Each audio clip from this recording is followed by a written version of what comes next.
Welcome to another Sales Wisdom Pod with Richard Smith. He's VP Sales EMA at Allego. We're going to talk about outbound. We're going to talk about Richard selling his company a couple of years ago and everything in between. This podcast is brought to you by podfire.com. If you want to start, scale, be invited to podcasts like this one, get more subscribers, build your community through podcasting, which is probably the best growth flywheel I've seen the last couple of years, if done right. So podfire.com if you need help with your podcast. Richard, welcome to the pod. Can you tell me a bit more about yourself and about Allego? Yeah, thanks, Charles. Thanks for having me on. I'm Rich.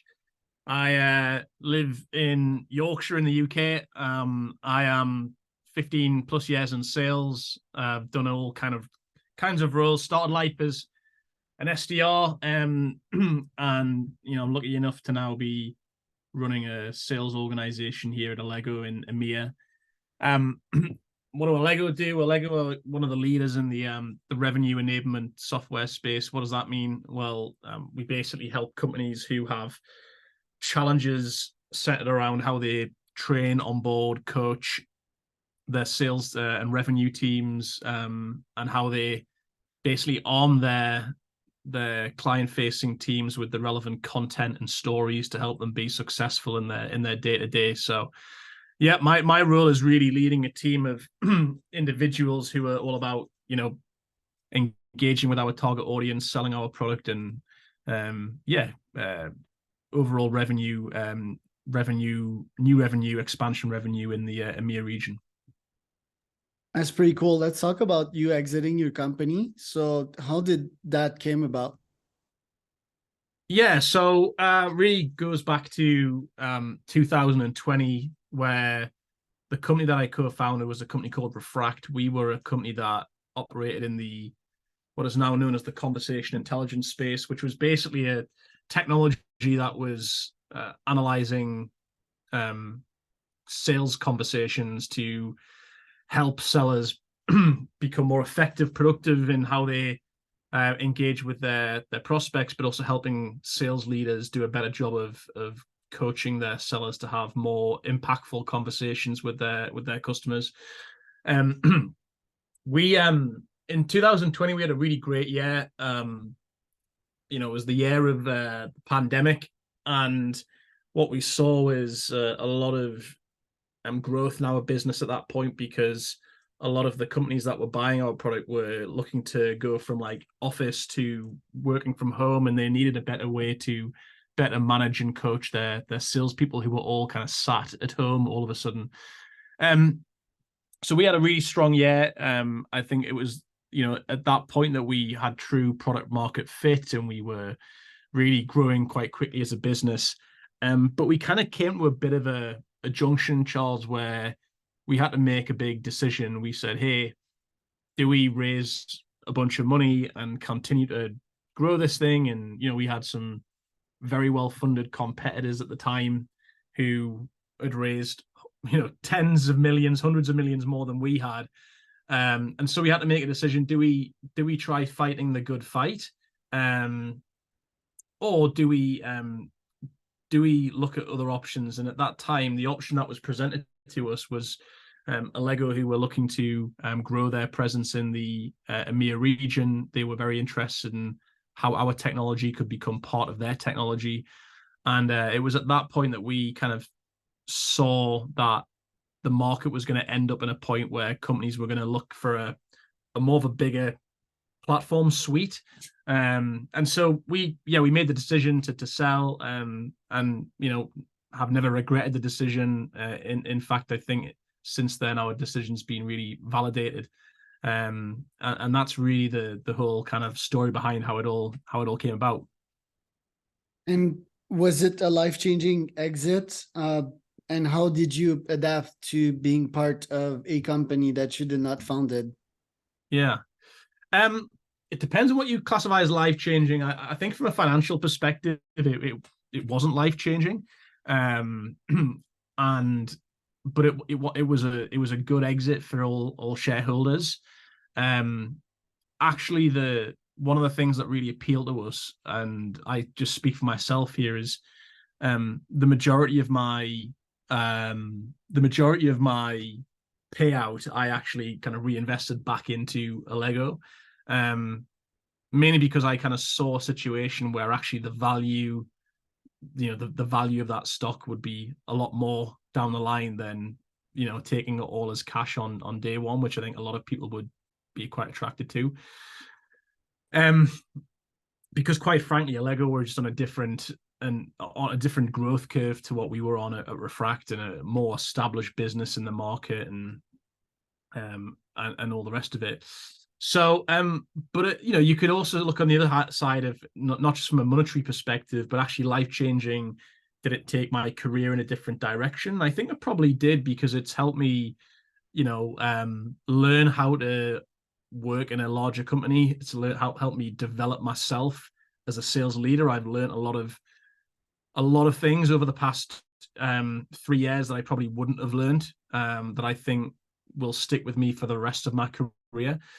And I guess that connects with the second question about how has it been becoming part of this bigger company. It's definitely had its challenges. I went from being my own boss in many respects to not, and that takes some adapting. But I think you often hear the horror stories, right? You often hear the horror stories when companies get acquired, that it all just goes downhill very quickly, that people hate it, people look to jump ship really quickly, and that just hasn't been my experience. I think you have to learn a lot about, there's a lot more decision making involved. You don't, things take a lot more discussion before you can just give it a try. Like when we were at Refract, it was very much, we had this philosophy of like, hey, give it a try. If it fails, fail quickly, learn from it. But better to do that than to talk about it for 2 weeks. Not as straightforward doing that when you're part of a bigger business. But ultimately, I think that's just the difference in, working for a company of 50 employees to working for a company of 250 to 300 employees. So yeah, and I think you just learn how to, you're learning how to better, or how to deal with a lot more different personalities, having to build better connections and relationships with people, and much more a much wider spectrum of individuals in the business. And so it definitely tests you in different ways. And how did you bring your sales expertise into that new business? Because you're targeting EMEA, and if you can also touch about the cultural differences in your outreach, how you outreach and generate results, that'd be very helpful. Yeah, I think, one thing that we were able to bring to the business is that we learned how to sell as a scrappy startup. And I came from a world where we weren't the best product, we weren't the most well-known product, but actually what we could do is we could win deals by outselling our competition. And we were able to really bring that, I think, into my new company. Is like, hey, we may not be the experts in the product, but what we do have is talented salespeople who know how to sell and can punch above their weight. So I'd say that's the one thing that really stands out. As far as like cultural differences and how we go to market, it's interesting because I think in the UK and the US there isn't a huge amount of difference, but I think where that might become more apparent is if you go into more mainland Europe. That being said, it's an interesting conversation, because I hear a lot of people that say things like, hey, cold calling wouldn't work in Germany, or hey, that approach wouldn't work so much in France.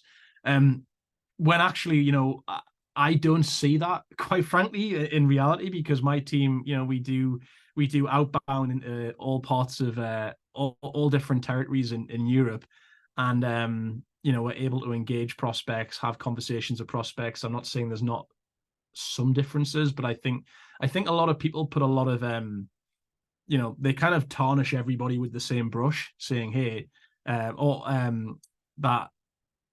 this people in this country wouldn't respond well to that, when actually I think it's much more nuanced than that. I think it's people are people at the end of the day.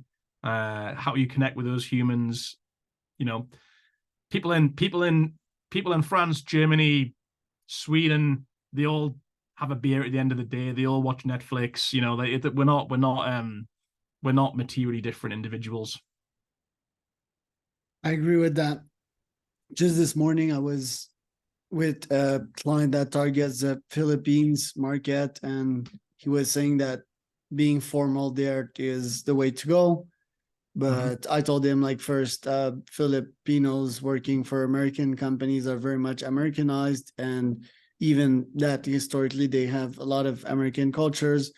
And any humans at the end of the day, if they receive an email that sounds like if it was written one by one and quickly sent in a personalized way to them, via a formal email, that looks like if it was as if I would have been added to a sequence, the former is always going to outperform the latter, whatever the cultural difference is. What do you think about that?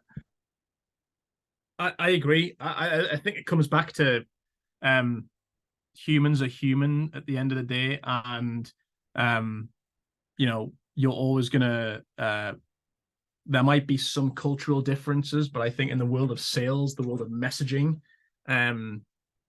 we think very similarly about things. We react, you know, to things very very similarly. So I agree with you. I think too much emphasis gets put on, hey, that approach wouldn't work with people from that country. I think you're just tarnishing everybody with a brush based on maybe one or two experiences that you've had. And it's interesting because I had this exact conversation. I was in a conference in Germany about 5-6 months ago.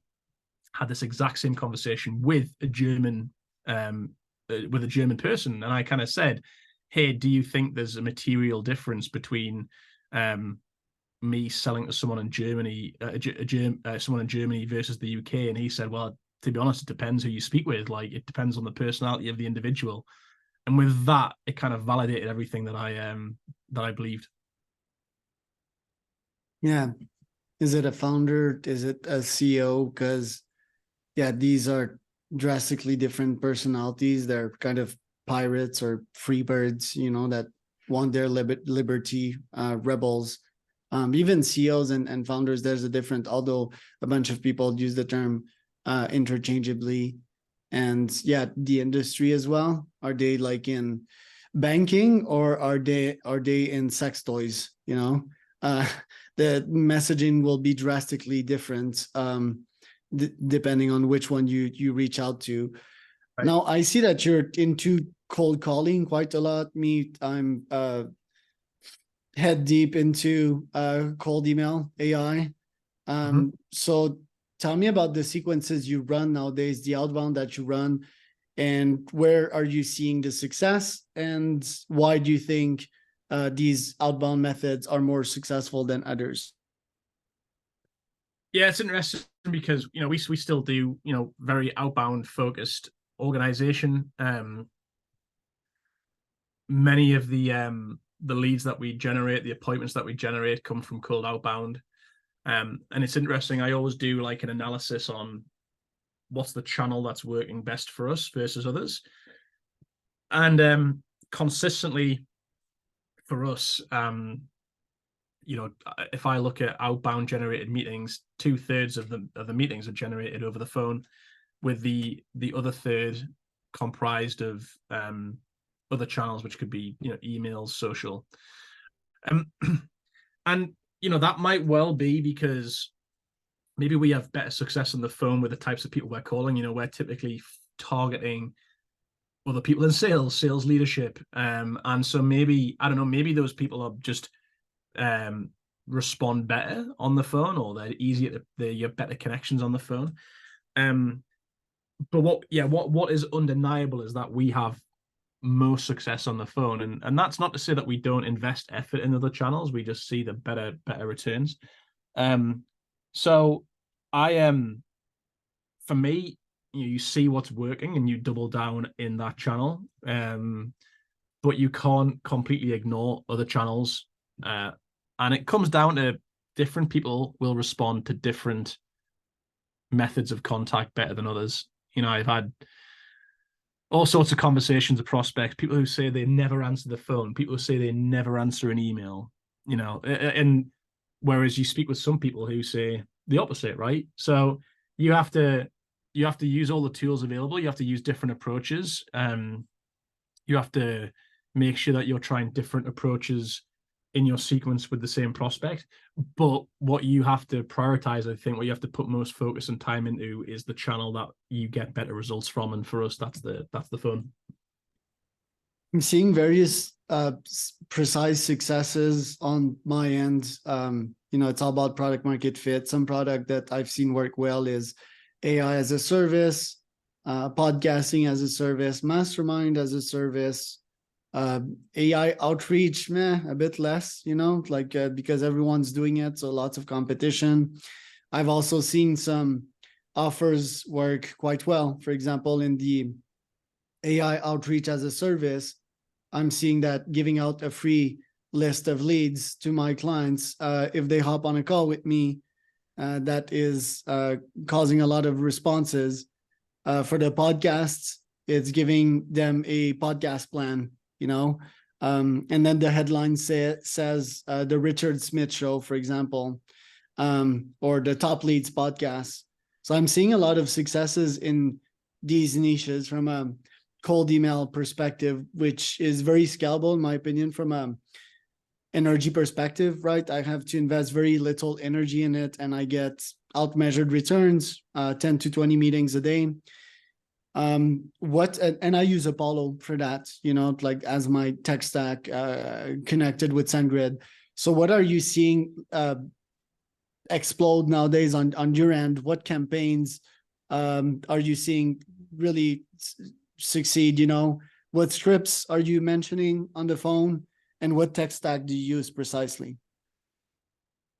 I think for me, you have to constantly be adapting your message. I spent a lot of time on my team on this, is that there's no point using the same messaging today that you were trying out 6 months ago, 12 months ago, because the economic environment is changing. So the worlds of our prospects is changing. What they care about is changing. And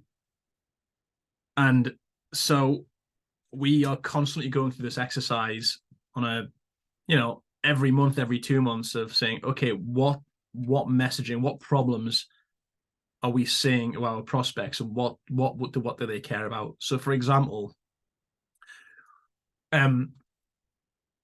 we talk a lot about consolidation, companies looking to trim down their tech stack, right?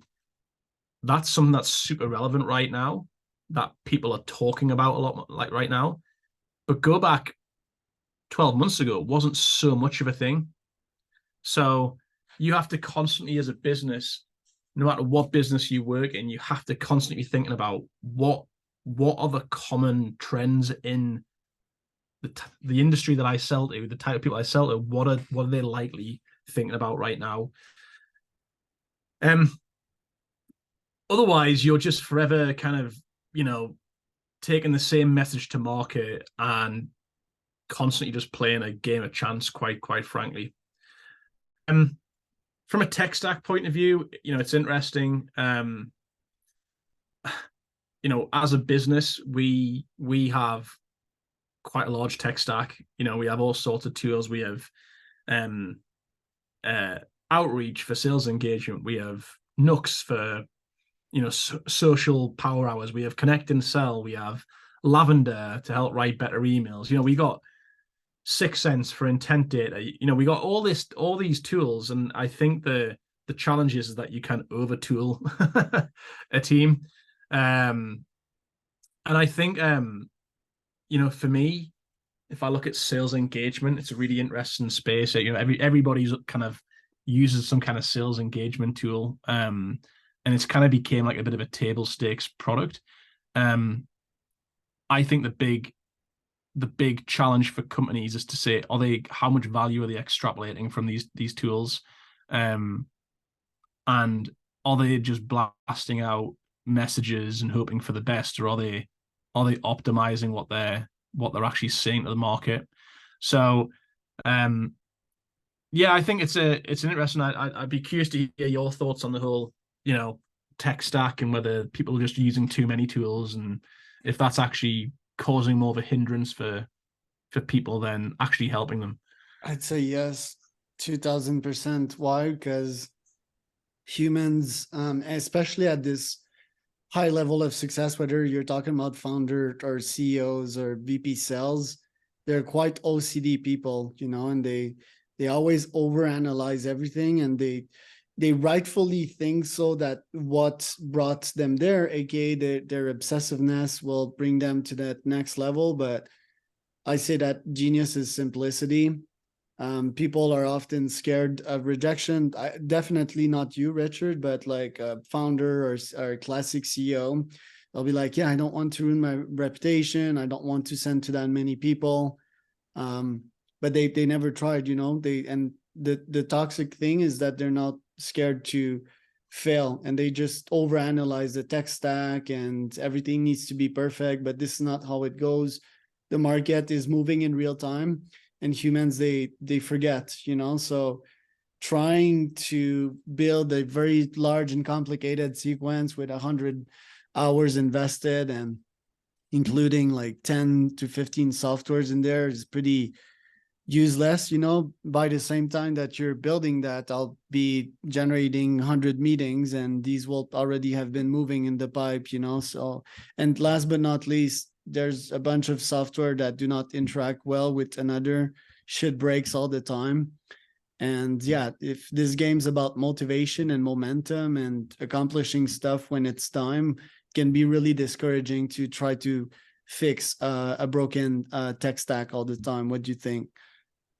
I agree. Like, I think if tools don't connect with each other, then all you're doing is asking sellers to log into 7 different tools, try and make them all connect with each other. They end up spending more time trying to, figure out how they speak with each other. And it just goes against the whole objective of actually making sellers productive.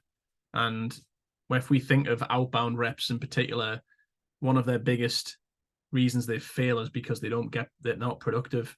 They spend too much time doing basically activities that isn't helping them have better conversations and connections with prospects. The thing is that it's a constant machine, right? So the replies that you get from what you sent yesterday will dictate your next campaigns. It's a constant work in progress, 1% better daily. And if you forever postpone or complicate things, you won't get market feedback and you will really go in one direction. And most of them, that direction is called the abyss of zero. And burning out, and be like, shit, I'm not generating anything. But yeah, you're just not sending anything. So, and you're scared, us humans, we're so scared pretty much all the time. This will happen.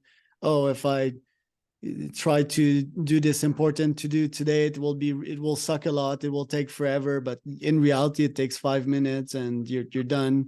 Just like working out, So I think people should, just launch more and analyze from the gut as well. Because after some time of analyzing everything with your brain and crunching the numbers, you have a reflexive response of if this campaign is going to work or not. And again, this is a moving target. Product market fit's a moving target. So even if you had a fit tomorrow, it might already be too late today. The market might just have moved on, So tricky market. Last question for you. Like, what do you have to say about this frisky market this year? How have you adapted to it? Because we've seen the sales cycle increase drastically. People are scared to pull the trigger. How have you adapted to that? Yeah, it's been a challenge, and I think for tech companies, more so than most companies, it's been a real challenge. How we've adapted to it, again, it's came down to the changing of the message. Like, we've had to think about how can we position our business as a way to actually align with companies who are looking to trim down on cost, and helping to position our product in a way that adjusts with that. There's been an element of, how can we, for prospects who aren't ready to buy now, how can we keep them warm so that when they're ready to buy, which might be 3 months time, 6 months time, that, you know, we kind of stay front of mind with those prospects. But we've also had a lot of focus on, you know, existing customers. You know, the customers that you're more likely to extract revenue from are the people that have already paid you money before, who you have good connections with, versus just seeking out new business. So that's been a big focus of ours, is like, hey, how can we engage with people who we already work with, who they've already transacted with us before, that we already have trust with those companies, and you know, we can look at how they can you know, buy other products that we sell. So that's been some of the things that we've really been focused on in this challenging economy. Love it, Rich. Where can people find out more about you? Yeah, the best place is just going to LinkedIn. If you search for Richard Smith Allego, you'll find me there, and I'll be happy to connect with you. And I am Charles, CEO and founder of saleswisdompodcast.com. If you want to start scale, be invited to podcast, you can go to podwire.com. That was Richard Smith.